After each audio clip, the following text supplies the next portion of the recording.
नमस्कार श्रोताओं, हमारे चैनल अंतरदर्शन में आप सभी का स्वागत है।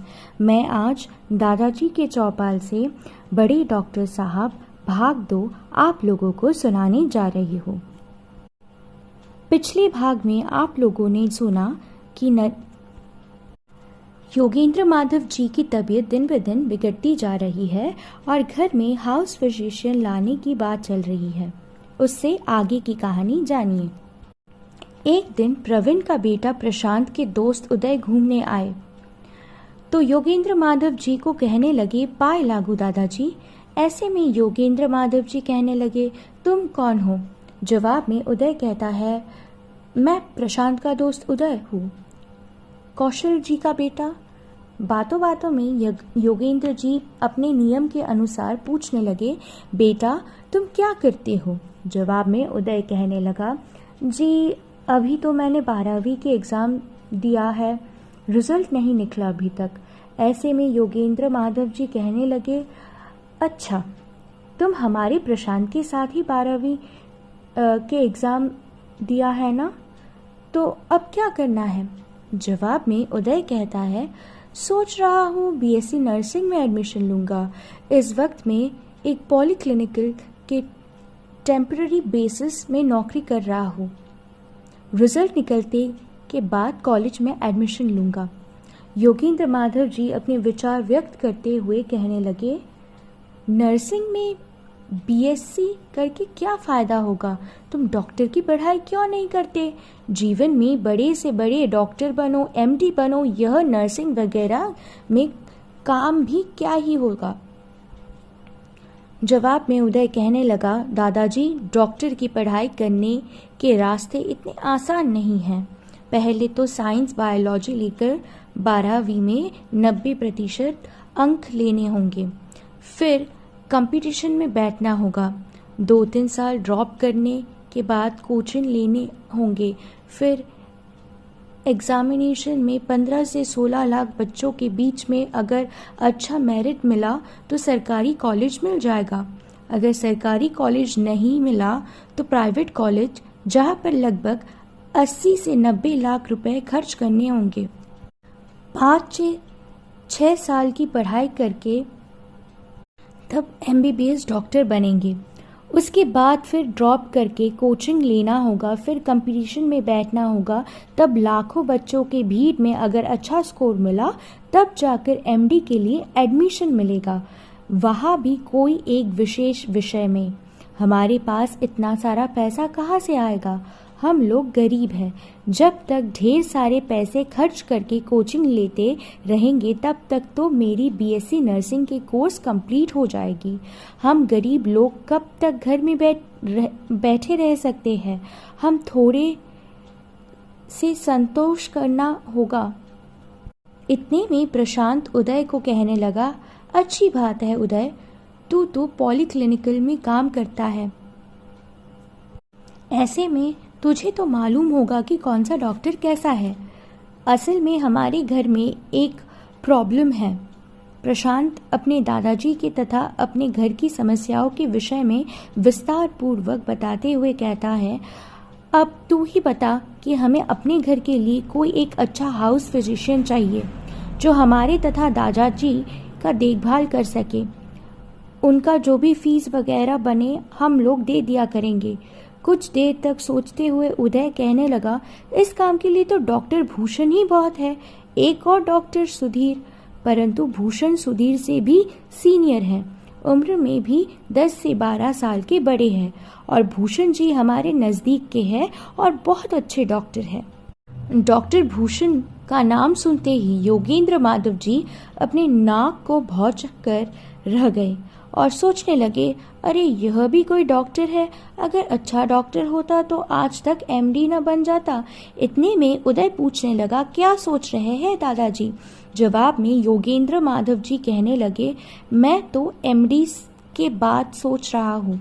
ऐसे में उदय समझाते हुए कहता है, दादाजी जब कोई डॉक्टर एमडी बनता है तो गांव का कस्बा में नहीं रहता, वह तो सीधा शहर का रुख कर लेता है, क्योंकि उसे गांव में उतना फीस देने वाले तथा उतना रोगी नहीं मिलते। अगर मान लो कोई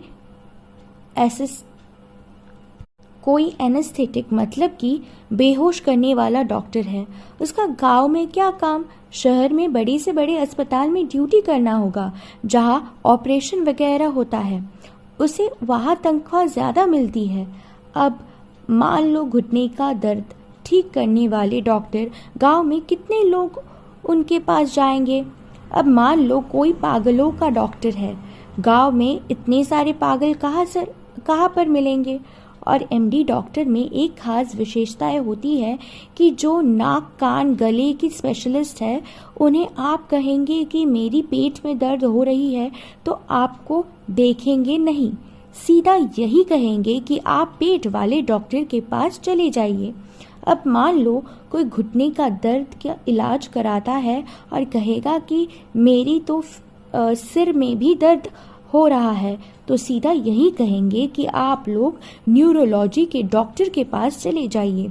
ऐसे हर एक इलाज के लिए अलग अलग डॉक्टर होते हैं और जो केवल एमबीबीएस होते हैं वह सभी तरह के रोगियों का इलाज करते हैं, पर उन्हें जब कभी इलाज करने में दिक्कत होती है तो वह बड़े डॉक्टर साहब के पास भेज देते हैं, या तो जो हाउस फिजिशियन होते हैं वह बड़े डॉक्टर साहब से सलाह करके अपने पेशेंट के इलाज करते हैं। लेकिन अगर चाहेंगे कि कोई एक एमडी घर में आएगा, ऐसा कभी संभव नहीं। देखते ही देखते समय गुजरता गया। एक तरफ जहाँ योगेंद्र माधव जी को बहुत से बीमारियों ने घेर लिया, वहीं उनकी पत्नी ममता देवी भी बीमार है।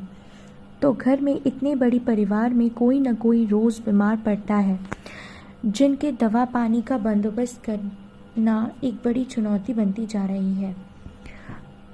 अपने आत्मीय परिजनों में कुल मिलाकर 8 जन डॉक्टर हैं, परंतु इनके विशेष किसी मदद में नहीं आते, क्योंकि सभी दूर में रहते हैं, अपने घर के नज़दीक कोई भी नहीं, तथा ज़्यादातर सभी एमडी होने के नाते अलग अलग विभाग में ताल्लुक़ रखते हैं, अतः उनके विशेष कोई मददगार साबित नहीं होते। ऐसी अवस्था में घर के सभी लोग अपने कस्बे के छोटे मोटे क्लिनिक और छोटे मोटे डॉक्टर में अपना काम निपटा लेते, परंतु दिन ब दिन कोई एक निर्धारित दिन में सुबह से शाम तक पॉलीक्लिनिक में जाकर बैठा रहना पड़ता है। जो वहाँ पर आते हैं वह केवल सप्ताह में 1 दिन ही आते हैं और कोई तो 15 दिन में 1 बार, वह भी कोई निश्चित नहीं है, क्योंकि शहर से उनका कस्बा लगभग 200 किमी की दूरी पर है।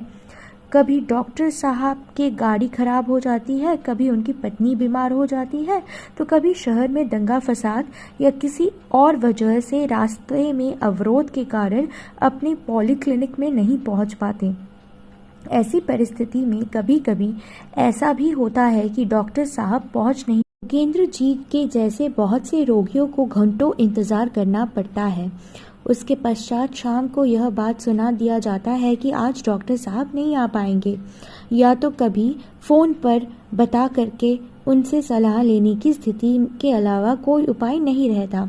डॉक्टर साहब भी बिना कुछ सोचे समझे पहले के लिखी दवाई को पुनः 15 दिनों के लिए कंटिन्यू कर देते और यह कहकर तसल्ली देते, अब तो आपकी उम्र ही हो गई है, उसी दवाई को चला लीजिए, उम्र के साथ साथ ऐसे तो कुछ न कुछ होते रहेगा, ज़्यादा मुश्किल होने पर अस्पताल में भर्ती हो जाना।